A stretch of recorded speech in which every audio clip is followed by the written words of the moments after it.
ലോകത്തിൽ വരുവാൻ കർത്താവ് എനിക്ക് ഭാഗ്യം തന്നത്. എത്ര സുന്ദരമാണ് ഈ ലോകം. സൂര്യൻ, ചന്ദ്രൻ, പ്രകൃതികൾ, നമ്മുടെ അമ്മനമ്മ, സഹോദരങ്ങൾ, രക്തബന്ധങ്ങൾ, എന്തിനേറെ നമ്മുടെ മുഖം കാണാൻ കഴിയുക അതൊരു ഭാഗ്യം തന്നെയാണ്. എന്നാൽ ആ ഭാഗ്യം എൻ്റെ ജീവിതത്തിനകത്ത് 8 വയസ്സ് വരെ മാത്രമേ നിലനിന്നുള്ളൂ. വൈദ്യുതി ചെറുതാണെങ്കിലും വലുതാണെങ്കിലും അത് അനുഭവിക്കുന്ന വ്യക്തിക്ക് അത് വല്ലാത്ത വേദനയാണ്. അത് കൊണ്ടു നടക്കുന്ന കുടുംബത്തിന്, സഹോദരങ്ങൾക്ക്, ചുറ്റുപാടിന് മുഴുവനും അത് താങ്ങുന്നതിനും അപ്പുറമാണ് ആ വേദന. 3ാം ക്ലാസ് പഠനം കഴിഞ്ഞ് 4ാം ക്ലാസ്സിലേക്ക് പ്രവേശിക്കാൻ കാത്തിരിക്കുന്ന ആ സമയത്താണ് ഞങ്ങളെ തേടി, എന്നെ തേടി ആ ദുരന്തം എൻ്റെ ജീവിതത്തിനകത്ത് വന്നത്. പെട്ടെന്ന് തന്നെ 2 കണ്ണിൽ ചുവപ്പ് വരികയും എന്റെ കണ്ണിൽ നിന്ന് കണ്ണുനീര് വരികയും തല അനക്കാൻ കഴിയാതെ വല്ലാതെ ഞാൻ വീട്ടിനകത്ത് ഭാരപ്പെട്ടിരിക്കുമ്പോൾ അത് മുതിർന്നവർ പറഞ്ഞു, പേടിക്കാനൊന്നുമില്ല, ഇത് ബുദ്ധിമുട്ടൊന്നും വിചാരിക്കുന്ന ചുരുക്ക സമയത്ത് ഉണ്ടാക്കുന്നതാണെന്ന് പറഞ്ഞ് ഞങ്ങളുടെ മുതിർന്നവരെ അന്ന് ആശ്വസിപ്പിച്ചു.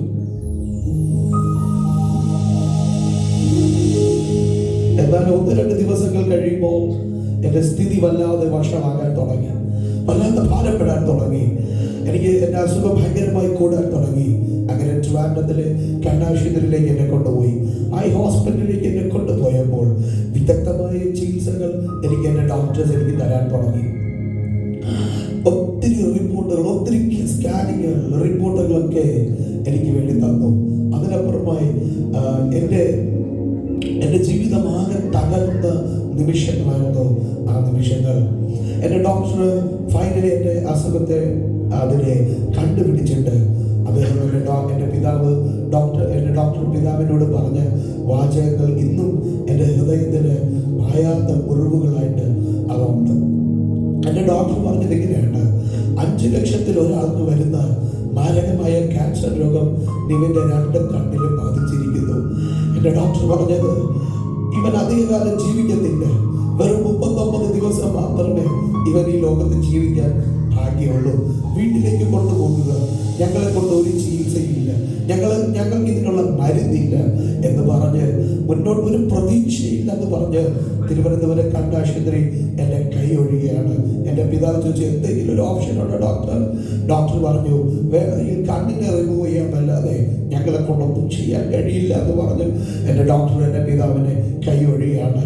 അപ്പോഴും എൻ്റെ കൂടെ ചികിത്സിച്ചവർ, ഈ അസുഖം ബാധിച്ചവരെല്ലാവരും ഓരോ ദിവസം ആഴ്ചകൾ കഴിയുമ്പോൾ മരണത്തിന് കീഴടങ്ങിക്കൊണ്ടിരിക്കുമ്പോൾ എൻ്റെ വീട് മരണ വീടായി മാറി. സത്യത്തിൽ എൻ്റെ വീട് മരണ വീടായി മാറി. കാരണം ഡോക്ടർ പറഞ്ഞത് 39 ദിവസമായി എനിക്ക് വേണ്ടി എൻ്റെ ഡോക്ടർ മാറ്റി വെച്ചത്. അദ്ദേഹം പറഞ്ഞ വാക്കിങ്ങനെയാണ്: അഥവാ ഈ അസുഖത്തെ തരണം ചെയ്യത്തില്ല, തരണം ചെയ്താൽ ഇവന് ഓർമ്മശക്തി കാണത്തില്ല, ഇവന് പഠിക്കാൻ കഴിയത്തില്ല, വീട്ടിനകത്തൊരു ജീവശവ പോലെ കിടക്കും, ഒരു പ്രയോജനമില്ലെന്ന് പറഞ്ഞ് എൻ്റെ ഡോക്ടർ പിതാവിനോട് പറയുമ്പോൾ ഇന്നും ഞാൻ ഓർക്കുന്നു. വർഷം 23 കഴിഞ്ഞിട്ടും എൻ്റെ ക്യാൻസറിന്റെ റിപ്പോർട്ട് എന്നെ പിടിച്ച് നിറകല്ലുകളോടെ നിൽക്കുന്ന പിതാവിന്റെ ചിത്രം ആ കണ്ണാശുപത്രിയുടെ വരാന്തയിൽ നിസ്സഹായനായിട്ട് ഒന്നും ചെയ്യാൻ കഴിയാതെ, ഇനി മരണം മാത്രമേ ഞങ്ങളുടെ മുമ്പിലുള്ളൂ, ഇനി മരണം എന്ന ഓപ്ഷൻ മാത്രമേ ഞങ്ങളുടെ മുമ്പിലുള്ളൂ എന്ന് പറഞ്ഞ വാവിട്ട് കരയുന്ന പിതാവിന്റെ ചിത്രം മറക്കാൻ കഴിയുന്നതാണ്.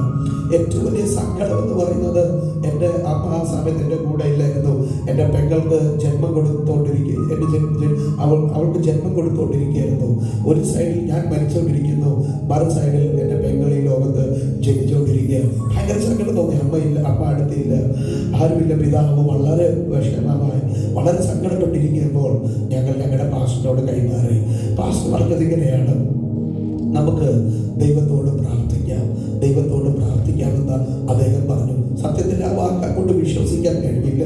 കാരണം 39 ദിവസം വിധി എഴുതിയിരിക്കുന്ന എനിക്ക്, ഇനി മരണമല്ലാതെ വേറെ ഓപ്ഷൻ ഇല്ലാതിരിക്കുന്ന എനിക്ക്, ക്യാൻസറിന്റെ റിപ്പോർട്ട് കയ്യിൽ വെച്ചുകൊണ്ടിരിക്കുമ്പോൾ പാസ്റ്റർ പറയുന്നു നമുക്ക് പ്രാർത്ഥിക്കാം. സത്യത്തിൽ എൻ്റെ വീട് മരണ വീടായെന്ന് പറഞ്ഞത് വെറുതെ അല്ല. ഞാൻ എൻ്റെ ഡിസ്ചാർജ് കാർഡ് വാങ്ങി വീട്ടിലേക്ക് എൻ്റെ പിതാവ് കൊണ്ടുവരുമ്പോൾ എൻ്റെ ടാർപ്പൊക്കെ കെട്ടി എൻ്റെ ബന്ധുക്കളെല്ലാം വന്നു. ഈ വാർത്ത അറിഞ്ഞ് എല്ലാവരും വരാൻ തുടങ്ങി. ഞാൻ ഇന്ന് ഓർക്കുന്നു, എൻ്റെ മങ്ങിയ വെളിച്ചത്തിൽ ഞാൻ ഓർക്കുന്നു, എനിക്ക് വേണ്ടി നിറകണ്ണുകളോട് നിൽക്കുന്ന എൻ്റെ കുടുംബക്കാര്, അവര് സഹതാപത്തോടെ എന്നെ നോക്കുന്നു. അറിയത്തില്ല എന്തിനാണ് അവർ അത്രയും സഹതാപം കണ്ണുനീരെനിക്ക് ഒഴുകിയെന്ന് എനിക്ക് അന്ന് അറിയത്തില്ല. ഇന്ന് എനിക്കറിയാം.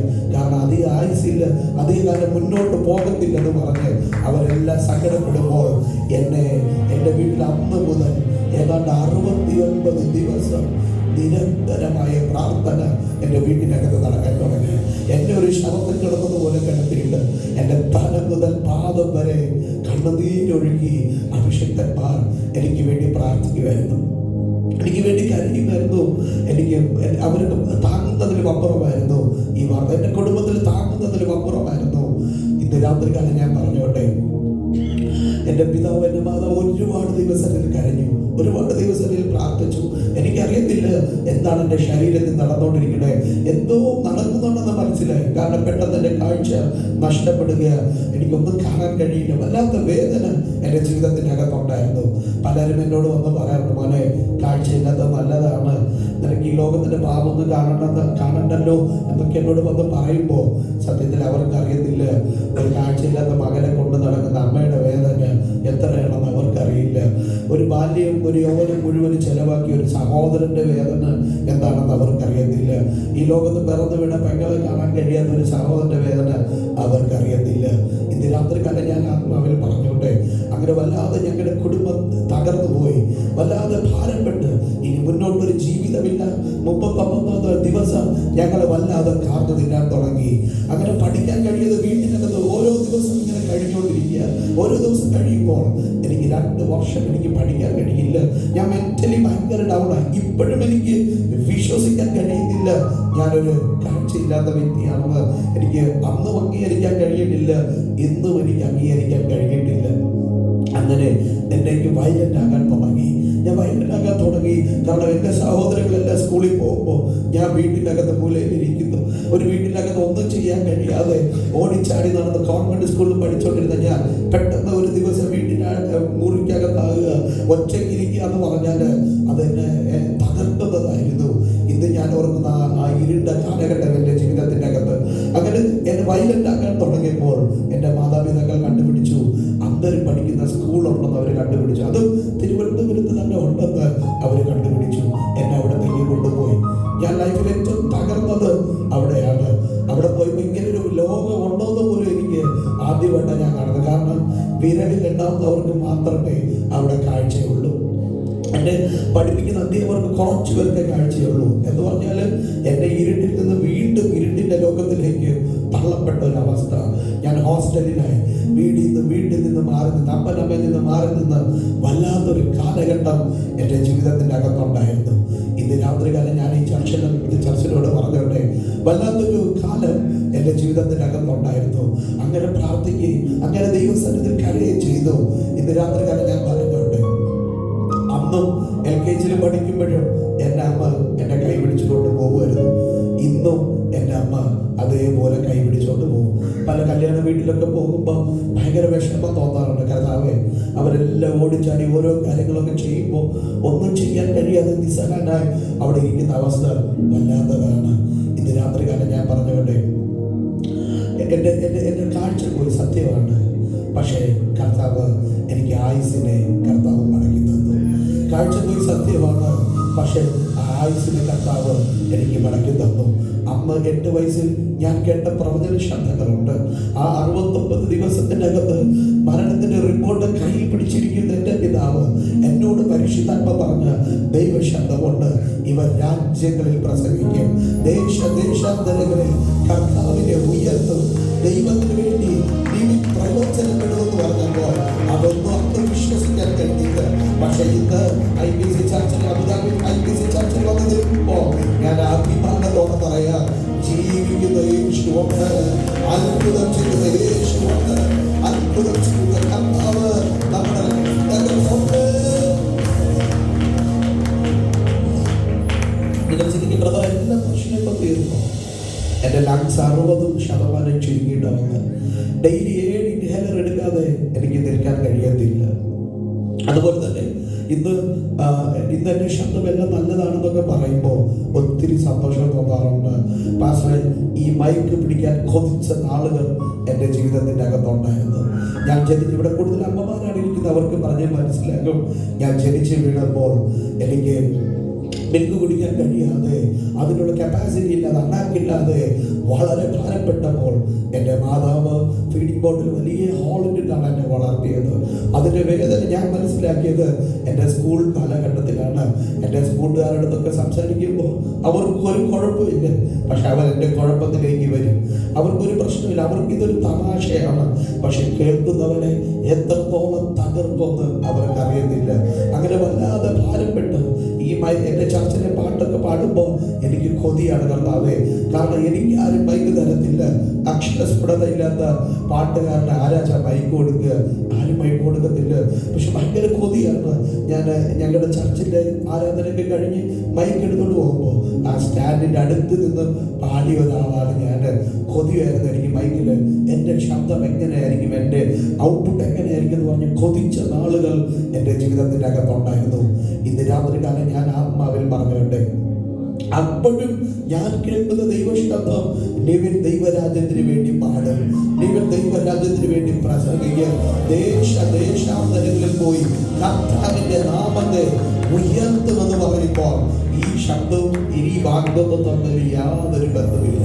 വാഗ്ദത്തം പറയുന്നു, ഇവൻ പ്രസംഗിക്കും, പാടും, ദൈവരാജ്യത്തിന് വേണ്ടി ഉപയോഗിക്കപ്പെടുമെന്ന് പറയുമ്പോൾ മൈക്ക് പോലും ഇല്ലാത്ത ഒരു വല്ലാത്ത കാലഘട്ടം, മൈക്ക് പോലും ഒന്ന് കളിക്കാൻ പോലും തരാത്ത ഒരു വല്ലാത്ത കാലഘട്ടം എൻ്റെ ജീവിതത്തിൻ്റെ അകത്തുണ്ട്. ചർച്ചിൽ പോയപ്പോൾ ഞാനില്ല. ചർച്ചിൽ പോയാൽ ഏറ്റവും പുറകില്, ശബ്ദം കിട്ടത്തില്ലല്ലോ, അങ്ങനെ ഏറ്റവും പുറകിലിരുന്ന് പാടിയ ഒരാളാണ് ഞാൻ. എൻ്റെ 14 വയസ്സിൽ പത്രത്തിലൊരു ആഡ് കണ്ട് ഞങ്ങളുടെ വിശ്വാസി അങ്ങോട്ട് എന്നെ കൊണ്ടുപോയി. അതിനു മുമ്പേ 3 തവണ എൻ്റെ തൊണ്ടയ്ക്ക് ഓപ്പറേഷൻ മാറ്റി വെച്ചു. 4ാം തവണ നടക്കത്തില്ലെന്നോ പ്രതീക്ഷയോടെ ഞങ്ങൾ ആശുപത്രിയിലേക്ക് പോവുകയാണ്. നിങ്ങൾക്കറിയോ, വിശ്വസിക്കാൻ കഴിയുമെന്ന് എനിക്കറിയത്തില്ല. ഇന്ന് രാത്രി കാലം എനിക്ക് ഇത്രയും സന്തോഷം, ഇത്രയും എൻ്റെ ഹൃദയത്തിൽ ആനന്ദം വരാനുള്ള കാരണം ആ 14 വയസ്സിന് എൻ്റെ ഡോക്ടർ പറഞ്ഞത്, ഇവിടെ വന്ന 300ഓളം കേസിൽ ഏറ്റവും ഈസി ആയിട്ട് ഓപ്പറേഷൻ ചെയ്യാൻ കഴിയുന്നത് നിവിൻ്റെ തൊണ്ടയ്ക്കാണ്. അത് മാത്രമല്ല, 80,000 രൂപയുടെ ഓപ്പറേഷൻ ഒരു പൈസ പോലും കൊടുക്കാതെ എൻ്റെ കർത്താവ് അന്ന് മുതൽ എൻ്റെ ശബ്ദത്തെ തുറന്നു തന്നതാണ്. പൈസല്ലോ, എൻ്റെ 14 വയസ്സ് തൊട്ട് എൻ്റെ കർത്താവിന് വേണ്ടി ഞാൻ പാടുന്നു. എൻ്റെ 14 വയസ്സ് തൊട്ട് എൻ്റെ കർത്താവിന് ഞാൻ സ്തുതിക്കുന്നു, പ്രസംഗിക്കുന്നു. അങ്ങനെ അറിയാതെ ഞാനത് പാടിപ്പോയതാണ്. ആ സ്നേഹത്തിന്, ആ കൊതിയില്, ആ നിറഞ്ഞ സ്നേഹത്തോടെ ഞാൻ എൻ്റെ യേശുവിന് വേണ്ടി പാടിപ്പോയതാണ്. ഹല്ലേലൂയ.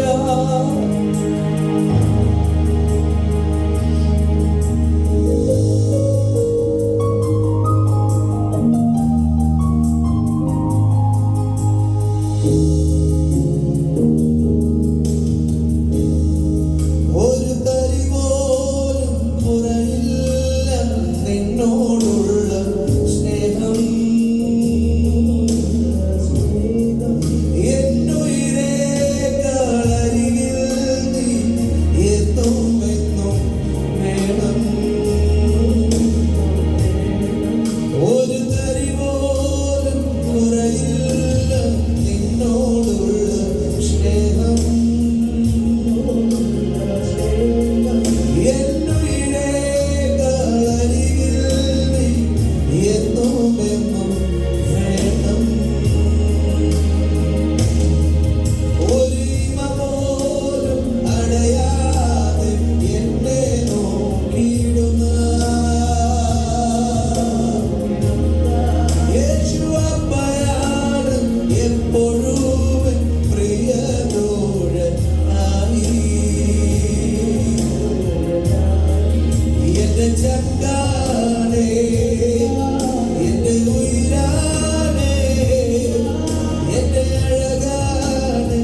ചെയ്തു. എൻ്റെ ട്രാക്ക് ലൂപ്പിൽ പോയിക്കൊണ്ടിരിക്കുമ്പോൾ എൻ്റെ സൗണ്ട് എഞ്ചിനീയർ, എൻ്റെ പ്രൊഡ്യൂസർ ഉണ്ടായിരുന്നു.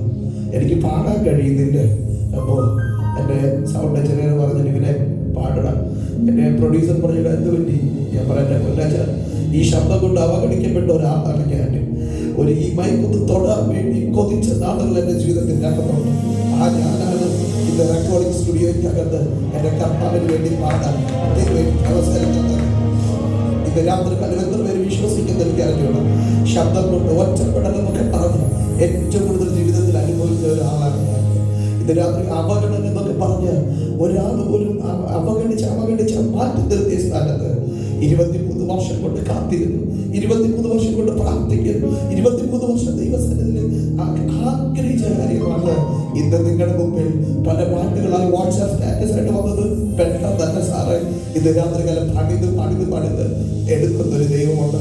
ആ കൈകൾ സ്വർഗത്തിലേക്ക് ഉയർത്തിയട്ടെ. അതുകൊണ്ട് ഞാൻ പാടിയ ഇരുൾ തിങ്ങിയുടെ പാതയിൽ കരൽ വിങ്ങിയുടെ വേളയിൽ നിന്ന് വെറുതെ എനിക്ക് എൻ്റെ മാസ്റ്റർ മൈക്ക് തന്നത് കൊണ്ട് ഞാൻ പാടിയത് എൻ്റെ ജീവിതമാണ്. നന്മയെ വായിക്കാവൻ തൃപ്തിയെ തന്നെന്ന് പറഞ്ഞത് വെറുതെയല്ല. 8-ാം വയസ്സിൽ തീർന്നു പോകേണ്ട എൻ്റെ ജീവിതത്തെ ഈ 32-ാം വയസ്സിലേക്ക് കാണിച്ച ഒരു ദൈവമുണ്ടെങ്കിൽ എനിക്ക് പള്ളിൻ്റെ ആലയത്തിൻ്റെ അകത്ത് വന്നിട്ട് മൗനം വന്നിരിക്കാൻ കഴിയുന്നില്ല. എനിക്ക് ചർച്ചിൻ്റെ അകത്ത് വന്ന് എൻ്റെ അപ്പനോട് മൗനം വന്നിരിക്കാൻ കഴിയത്തില്ല. എന്നെ യേശുവിനെ ആരാധിക്കാതിരിക്കാൻ, പ്രസംഗിക്കാതിരിക്കാൻ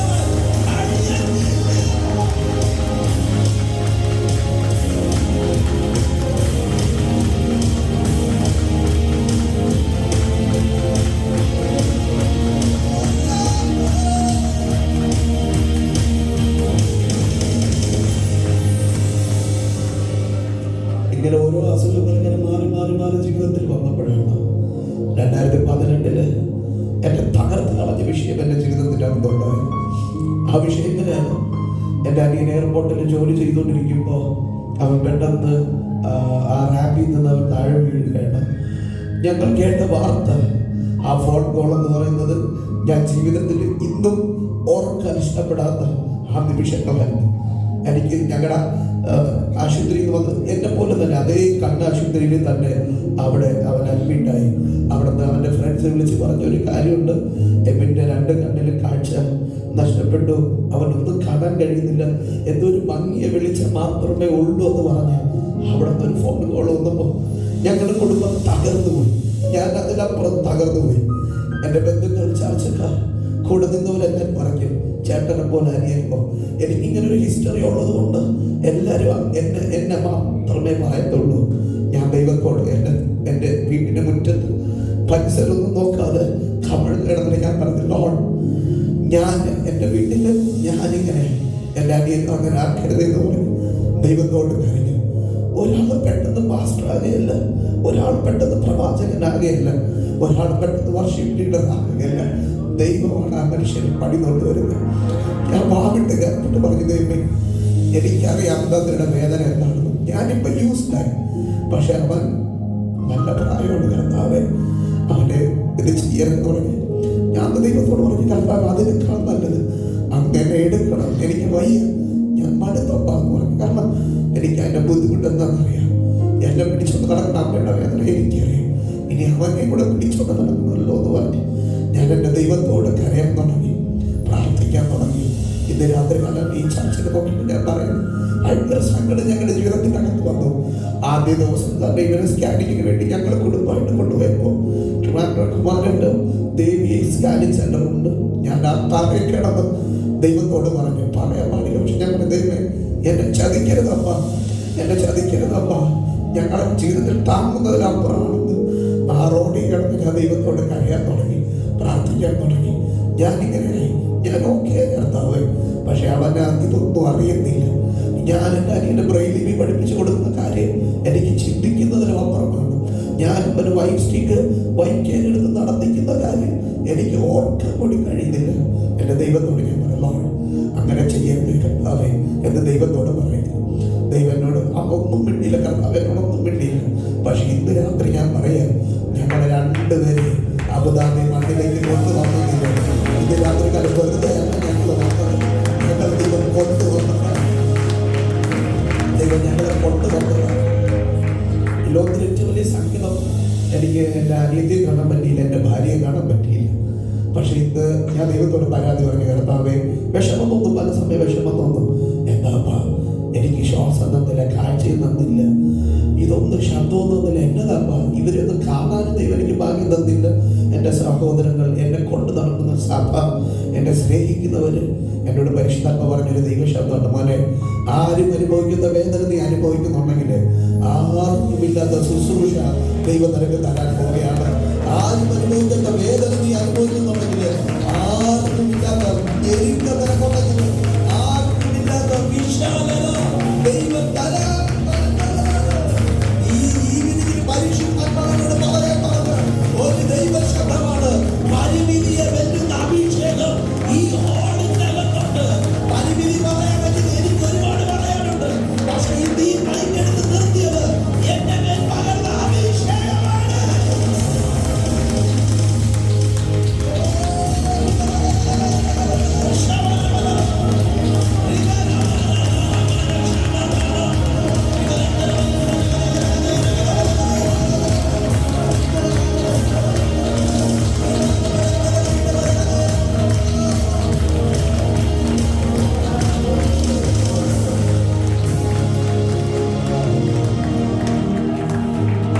കൂടെ നിങ്ങൾ പാടുന്ന ആ കൈകൾ സ്വർഗത്തിലേക്ക് ഉയർത്തട്ടെ.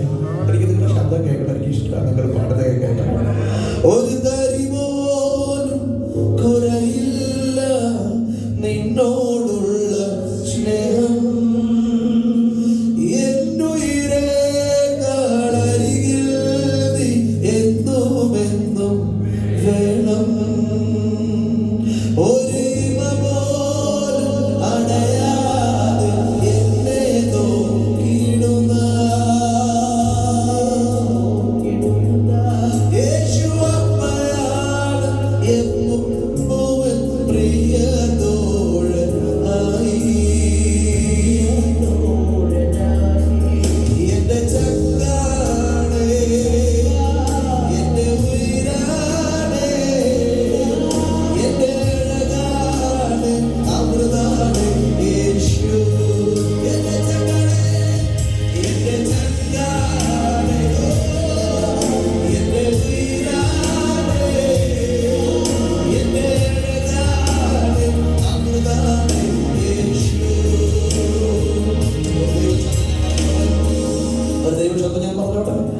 ഒരു ഒരു 4 വരി മതി നമ്മുടെ ലൈഫിനെ മാറ്റുന്ന ഒരു ദൈവമുണ്ട്. ഒറ്റ സ്വപ്നം മതി യോസേഫേ, കാര്യങ്ങൾ തിരിഞ്ഞു മറിയാൻ, കാര്യങ്ങൾ ഒന്നും മറിയാൻ ഒറ്റ സ്വപ്നം മതി. ഒരു 4 വരി മതിയില്ലേ ഇത് രാത്രി ഞാൻ ആത്മാവിൽ പ്രവചിക്കുന്നു. കഴിഞ്ഞ 23 വർഷം ഞാൻ അനുഭവിച്ച വേദന, കഴിഞ്ഞ വർഷങ്ങളിൽ, കഴിഞ്ഞ ദിവസങ്ങളിൽ കർത്താവെല്ലാം എന്റെ ജീവിതത്തിന്റെ അകത്ത് മടക്കി തന്നുകൊണ്ടിരിക്കുകയാണ്.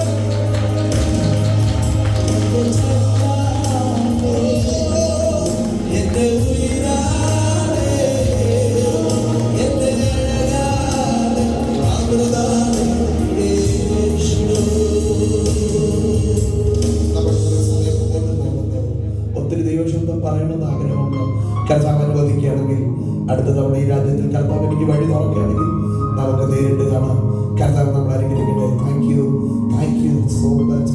നിങ്ങൾ ഞങ്ങളുടെ പ്രാർത്ഥനയിൽ ഓർത്ത്, ഇന്ന് ഞാനൊരു നോർത്ത് ഇന്ത്യയിൽ ഒരു മിഷണറിയാണ്. സമയം കിട്ടുന്നതൊക്കെ പോകും, സമയം കിട്ടുന്ന അവസരങ്ങളിൽ പോകാറുണ്ട്. ഞാനൊരു ചർച്ചിലെ പാസ്റ്ററാണ്, വർഷിപ്പ് ലീഡറാണ്. ദൈവരാജ്യത്തിന് വേണ്ടി തബല പ്ലേ ചെയ്യും. എന്തൊക്കെ എൻ്റെ കർത്താവിന് ചെയ്യാൻ കഴിയുമോ അതെല്ലാം ഈ ആഴ്ച ചെയ്തുകൊണ്ടിരിക്കുക. എൻ്റെ സഭയോട് ഞാൻ പറഞ്ഞോട്ടെ, പരിമിതിയുള്ള എനിക്ക് ഇത്ര അധികം എൻ്റെ യേശുവിനെ ഉയർത്താൻ കഴിയുമെങ്കിൽ നിങ്ങൾക്ക് എത്ര അധികം എൻ്റെ യേശുവിനെ ഉയർത്താൻ കഴിയും, എത്ര അധികം ദൈവരാജ്യത്തിന് വേണ്ടി പ്രയോജനം ചെയ്യാൻ കഴിയും. ഇത് രാത്രികാലം തീരുമാനിക്കുക.